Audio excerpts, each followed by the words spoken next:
Hello, YouTube. Hey, it's SurferClock here from What's the Attraction, and as you can probably hear and now see, not exactly the most ideal theme park going weather. Yes, all of June has actually been like this. So, yeah, not the most ideal way to get theme park reviews done, and between Tap G and I's schedule, we've actually been having a lot of trouble lately getting the show going, so apologies to those of you who are hanging in there. But actually, as promised, I am doing a video review at the moment. So this is going to be partially a real view of the brand new Tom Cruise The Mummy reboot. It actually just came out a few weeks ago, and I'm incredibly late in seeing it. I understand this, but you guys got to forgive me. I have a horrendous work schedule right now, so it's not letting me do anything right now. But, a couple days off each week is all I can ask, and I finally did get a chance to go and see the film. So, guys, you gotta see this movie. No two ways about it. Especially, now, let me qualify that by saying I thought it was good. Apparently, the Rotten Tomatoes consensus is 16%. Now, I don't honestly get that. And I think people who went in there expecting this to be another Brendan Fraser popcorn flick, I think that's what may have happened here. Because The Mummy, that's what people have recently come to know it as. But The Mummy has been around for a very, very long time. I mean, originally Universal Monsters. You don't get much more legendary or classic than that. So this is a reboot. That's one thing is made perfectly clear by this. It has a much more serious tone. I guess if I really had to levy any criticism towards it, Tom Cruise is not really. He's decent in it, but I don't really think he was the right choice for a main character. He is a fairly kind of sort of one-note character, which, we're going to be seeing this guy for a series of films. That has been made very apparent and very clear by the events that happened in this movie. This is actually part of what Universal is branding as the Dark Universe. As a matter of fact, the branding happens right at the beginning of the film. You get the classic Universal logo, and then you get the Dark Universe. So, kind of cool. So the film itself starts out a little slow, not gonna lie. I didn't see anybody leave the theater during my showing, but you just have to stick with it. But if you gotta stick with it, because then you kind of get to the middle, about the second act or so, and you've just got this entire, you think the movie's gonna go one way and it goes another. There are a lot of twists here, so some of them funnier than others. Tom Cruise does have a few good comedic moments. I mean, Brendan Fraser, he's not. I'm sorry, you can't really duplicate, Brendan Fraser's performance, and I don't think they're really trying to with this. So, what you basically have, this is a very basic kind of mummy story. Egyptian queen is looking to be the successor to the throne, but then the pharaoh has a son, so now the son is the successor. And clearly that's apparently an Egyptian mythology that's not, quote-unquote, it's not fair. So, this queen goes on, this soon-to-be queen goes on a rampage, and, it's, I don't really want to, talk about the whole thing. But I will say just a few things about the plot itself. My goodness, I did not see the ending coming. Did not see the ending coming. And that was, that made me smile so much. What they did there at the end is, yeah, I know they have to establish a precedent for this Dark Universe to continue on. But, what better way to do it? That was so good. I mean, I don't know. It's just movies that have been coming out lately, they have these expectations. And maybe it's just the kind of movies I watch that are very predictable. So, I feel like this Mummy reboot was actually really good. We get to see some of the stuff that's actually going to help establish the Dark Universe.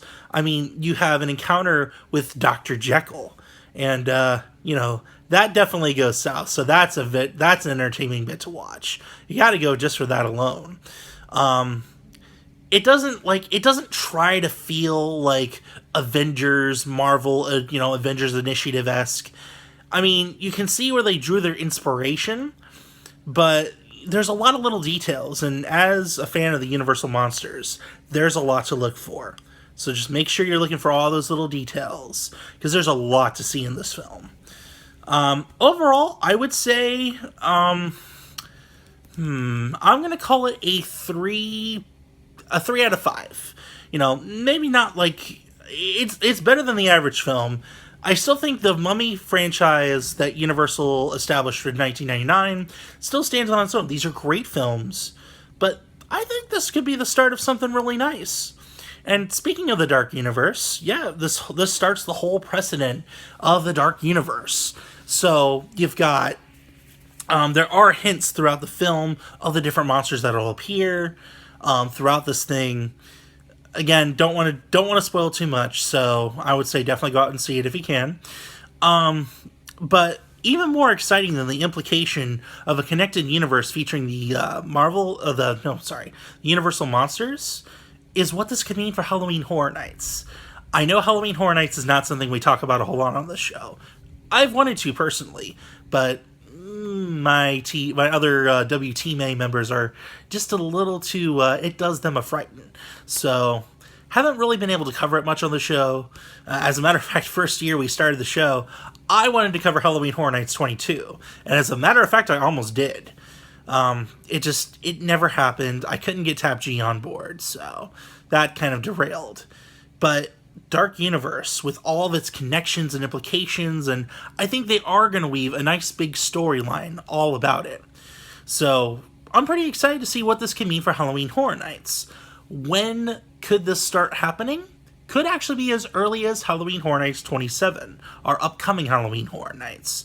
And the reason behind this is, the way that I see it, we haven't been getting a whole lot of announcements. Normally at this point we've had at least 3, if not 4 houses announced by this point. Right now, as of the date of this recording, we have The Shining, and we have American Horror Story. The Shining is brand new, classic Stanley Kubrick. Really excited to see what where that's going to go. But, wow, I mean, we have this whole new dark universe. I think the basic tagline is "Welcome to a new world of gods and monsters." I'm wondering if they're going to integrate that into the theming at all for Halloween Horror Nights, because we still don't even have an icon yet. Normally we have an icon reveal sometime during the summer. So, it'll be exciting to see what happens. We could see interconnected houses. We could have a whole new storyline kind of deal. I don't know if there's really going to be like a virtual reality house or anything like that. They tried that last year, and I think it was pretty popular, so we could see that come back. The tickets have gone on sale, so all the different ticket options are there. I think they're going to bring back the character dining experience again this year. If it hasn't already been revealed, I think it should. I thought I saw it on sale on the website, but guess I'll have to double check on that. But yeah, I mean, with this new Mummy movie, it's finally we're going to get our start with the Dark Universe. Because I think Universal has tried to do this a couple of times, like Dracula Untold.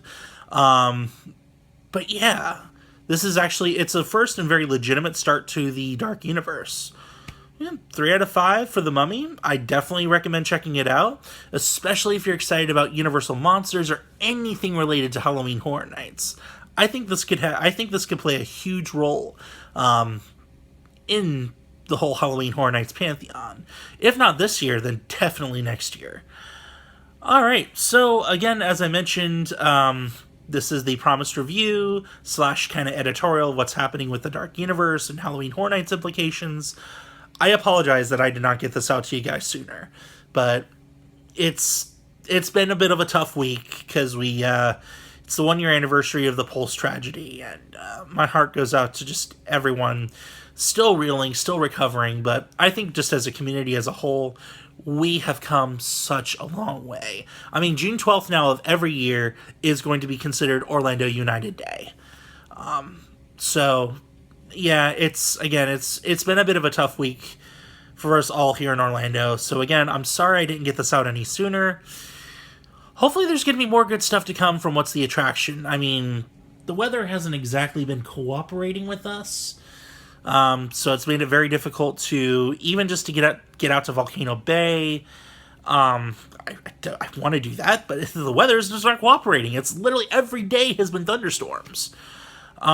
So it's gonna happen eventually, and I'll get you guys on the up and up about all that. Yeah, so that's pretty much it.